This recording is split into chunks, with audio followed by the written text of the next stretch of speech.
Welcome back. This is The Firm. Our next story is the Indian Tax Department going to play villain in the big cement deal of the year. Now, this month, two global cement giants decided to combine to create the world's largest cement company with a total revenue of $44 billion and 470 million tons in capacity. Holcim and Lafarge describe it as a merger of equals, with each company having 7 directors on the combined board. A transaction structured as a public exchange offer initiated by Holcim with an exchange ratio of 1 Holcim share for 1 Lafarge share. The offer would be subject to Holcim holding at least 2/3 of the share capital and voting rights of Lafarge on a fully diluted basis. Now, Lafargeholcim, the combined entity, will be listed in Zurich and Euronext Paris and would continue to be domiciled in Switzerland, with central corporate functions in France and in Switzerland. How will this global mega merger impact India? Well, in India, Holcim is the controlling shareholder in Ambuja Cements and ACC. Both are listed companies. That's a combined annual capacity of over 58 million tons in India. Ambuja and ACC together contribute approximately 15 to 16% of Holcim's global turnover and less than that to its operating profits, though of course the contribution to profits it's much higher at 1/3 or 30%. Lafarge India is an unlisted subsidiary of Lafarge Global with a 10.5 million ton capacity.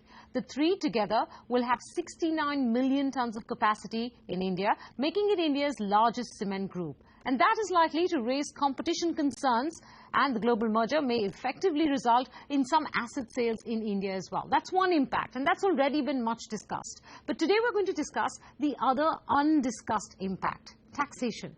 Could this global merger be facing an Indian tax bill? Well, to answer that question, I have with me ELP's Rohan Shah and EY's Amrish Shah. Mr. Shah, thank you very much for joining us on The Firm.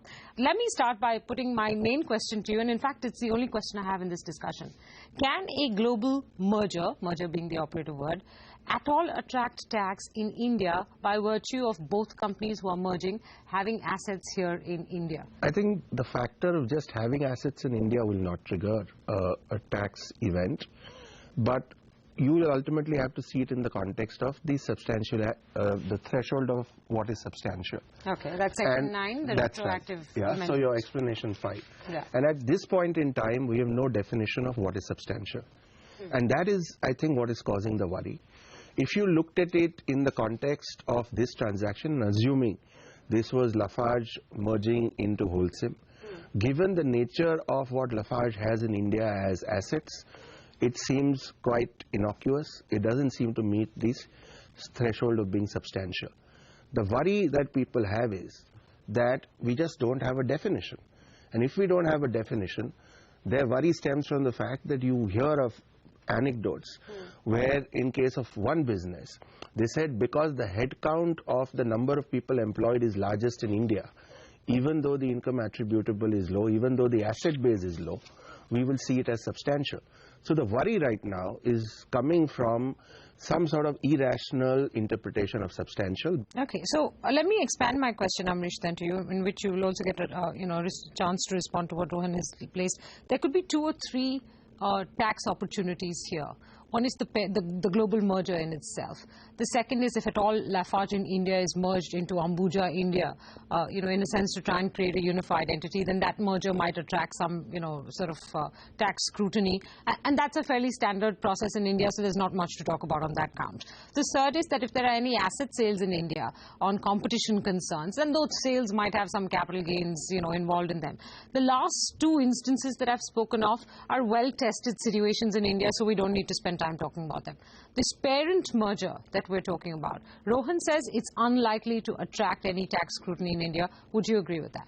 So I think the first thing that one needs to see is what is the subject matter of transfer as far as India is concerned. And if you look at this transaction, as I have understood, is Lafarge is going to merge into Holcim. So I don't think we need to look at the Holcim assets because they're not going to be subject matter of transfer, because neither the Holcim shares are getting transferred by the Holcim shareholders. So what is getting transferred is Lafarge shares which are held by the Lafarge shareholders at a global level. So that's the first thing that one needs to look at it. Then just stepping back before going to substantial, we need to look at whether there is a treaty protection available to those shareholders, because that is the subject matter of transfer. And since Lafarge is in France and it's listed there, and if the shareholders are from France, then potentially there is a treaty benefit that is available on an indirect transfer. And we have this case of Sanofi, which as of now is, in favor and obviously pending before the Supreme Court. Right. I think that's the second point that one needs to get into. Okay. Let's look at that. Maybe because it is listed, some shareholders are not in the treaty jurisdiction or protected jurisdiction. Then we need to go to what is substantial. And there we will have to look at what is the Lafarge value, in India versus Lafarge value outside India. And substantial, again, while it's not defined, has been, there has been a pendulum swing as I see it. Started with 50% in the original DTC. When the law came, it was ambiguous, and which is the case today also. It moved to 50% again in the Shom committee recommendations, but when the last DTC came, it was 20%. So again, one doesn't know where it will end, and therefore, since the law today is not talking of any of these percentages, therefore again, there's a lot of ambiguity. All right, but so I would think that I would just on substantial. Absolutely. But I would think if it is less than 20, then by all counts, it should not be substantial. Is how I look at it. Only from other perspectives, that if you look at different provisions in the Act, there are a lot of provisions where 20% and substantial has been put together. Okay.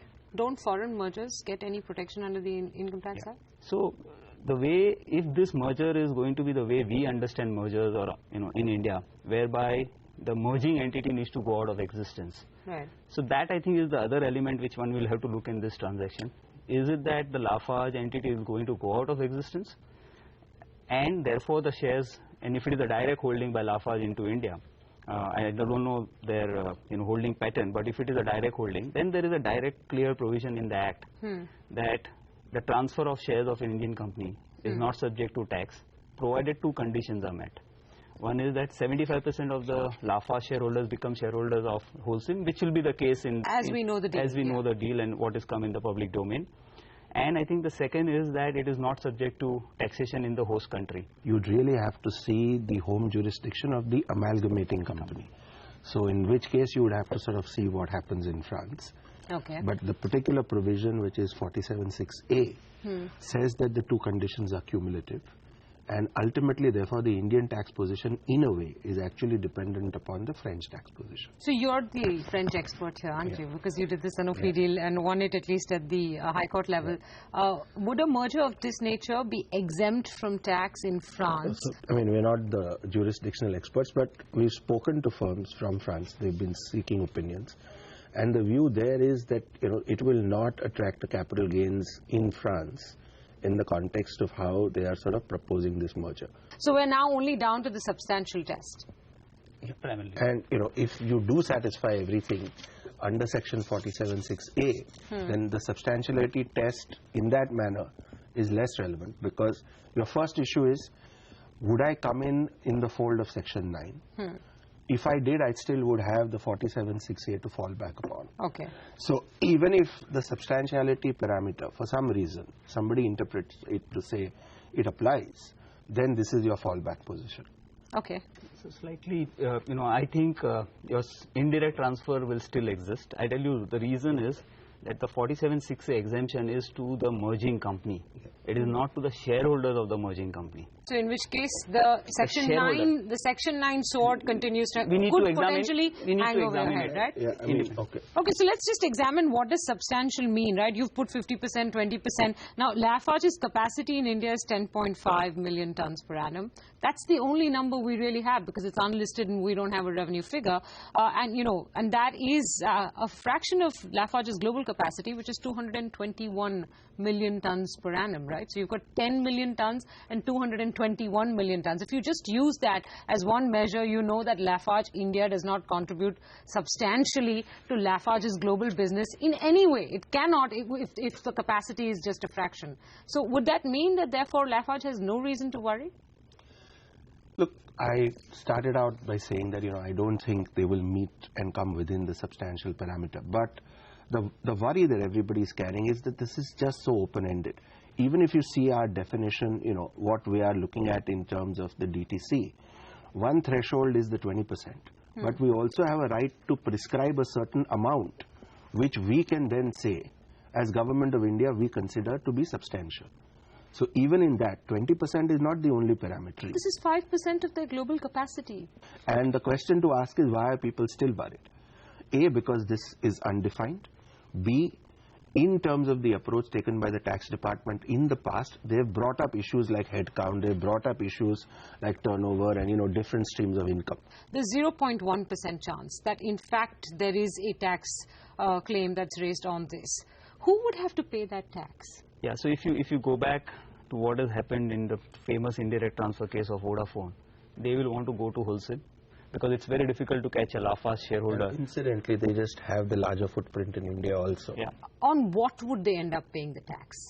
How would the tax department, figure out what portion of this deal must be attributed to India and therefore how it must be taxed? That's the other really complex leg to this, isn't it? So, and taken to its culmination, where you cannot administer the mechanics of a demand or a tax, the tax should fail. But I don't think that's going to stop our guys if they think there is a tax. The issue is not going to be how we are going to administer. The issue for them is going to be how we are going to recover. And that's how they will look at it.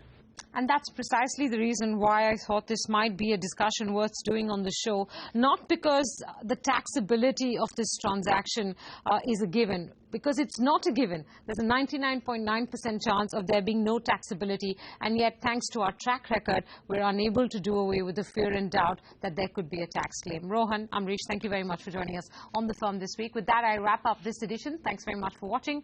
We'll see you next week.